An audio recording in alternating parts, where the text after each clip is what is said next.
I'm a teacher, and I'm here, as I've heard the mayor and all of his board say, oh, we're here for the children. Well, we are here for the children, and the teachers are here for the children, and I speak as a teacher who is in her 57th year of teaching. I have taught at the university. I know, and I would like to retire next year when I hit 80, but I won't until this school debacle is settled.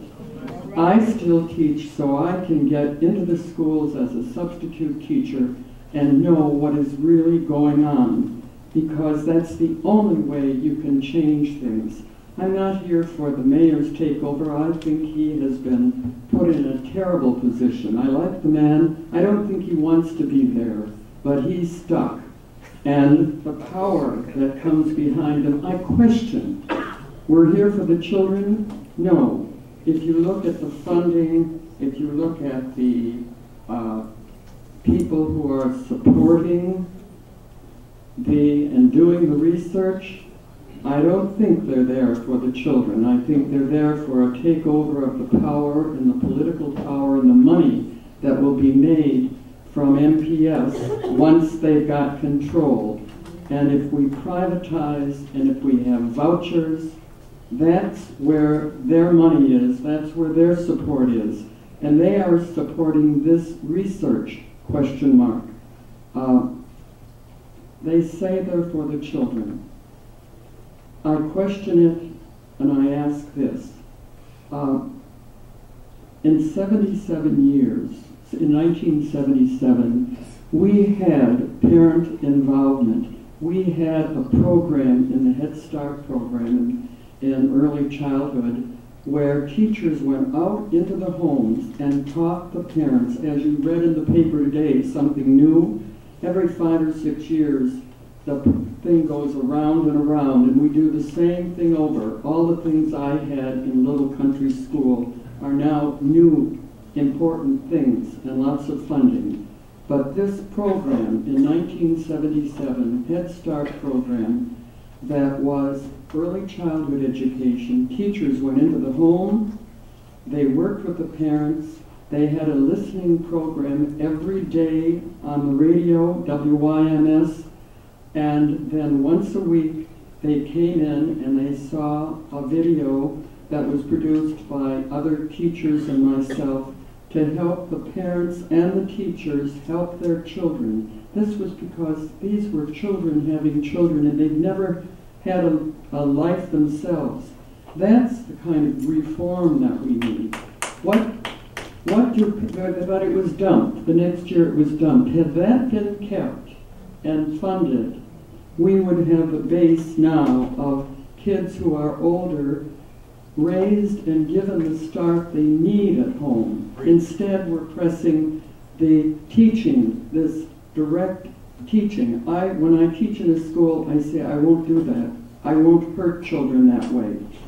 Developmental education is what these kids need to do. That's where you need to put your work, not in taking over the schools. What do teachers want? None of this council meeting. I've gone to almost every mayor council meeting, and it's painful for me to listen to good men who are intelligent in their field, who don't know really what they're talking about except in the abstract. Amen. And that is not helping change the system. I'm not here to fight the mayor's takeover or Andrikopoulos' work. Some is very good that he's done. Some has been horrible. We don't need 50 science teachers that now are substitute teachers. And I remember when that came up, I questioned it. But I'm just a teacher. And if you guys would ask the teachers, what do you want? They would say, smaller classes. We want to do our own counseling. We want to do our own mentoring. We don't want to send the kids down on the avenue to go up to the 7th floor for somebody to feed them some food and counsel and make money on them. We want to do that. Put these 200 teachers that are excess put them into smaller classes and let the band of good substitute teachers that you have that are now sitting and not having a job, but when you needed them, you wooed them in. They now are sitting because these excess teachers are there. Put a level playing field. Number one, a level playing field. The voucher schools, they don't meet the same standards. They keep the kids 3 weeks, and I repeat this every time I get a chance. They keep the kids 3 weeks, promise them everything. The third Friday, they keep the money for the year, and the fourth week, they start bumping out those that don't fit or have an excuse. But they keep the money, and MPS has 35, 40 kids in a class. How can they leave a child and keep them going? Of course they're going to fail. And then if you tie their salary to the money, to how well that kid does in school, when that child may be homeless and poverty, those are the things that need to be taken care of. There are 500 or so exceptional ed kids in the voucher schools. There are over 18,000 in public school, in MPS. What is the difference in education of those? Change the funding, change this, get art and music and drama back into the schools, give the children a developmental education in the lower level so they won't be wild and running when they're in the middle school. And if the journal is listening, give some good publicity to MPS. The teachers are working very, very hard, and they need the support of the community. And next year, next July 4th, by golly, when I hit 80, I want to retire, so you guys do your work.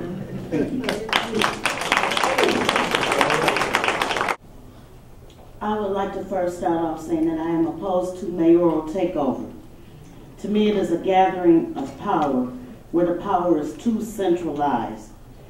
And with that being said, it stands a chance for MPS to be privatized.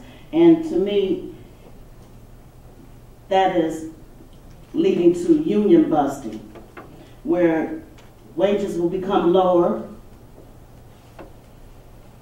workers will receive poor health benefits, low wages, and to me, this is not fair. Secondly, I would like to say I come from a heritage where our rights were denied based on the color of our skin. The right to vote is sacred to me. And being a civil rights child, marching with my parents, with Father Grappy and my community, I have no desire to relinquish my right to vote. I elected the mayor to run the city, and I believe the mayor should stay in his lane. This city has a lot of problems, and the mayor should be working on job creation, getting the drugs off the streets, and take the bias out of pothole repair. I believe the mayor should partner with MPS. Work with MPS. You see the problems that are here. Help MPS so that you can bring children and parents into the MPS family together to make things happen. I challenge the mayor because the takeover to me is not fair. I challenge the mayor to put it in a referendum and let the people decide. I just don't like the idea of takeover, and it's becoming very divisive within our city. With the mayor running for governor, I would like to see him bring everybody together. And that's where I stand. All right, Ms. Jordan. All right. Thank you, board.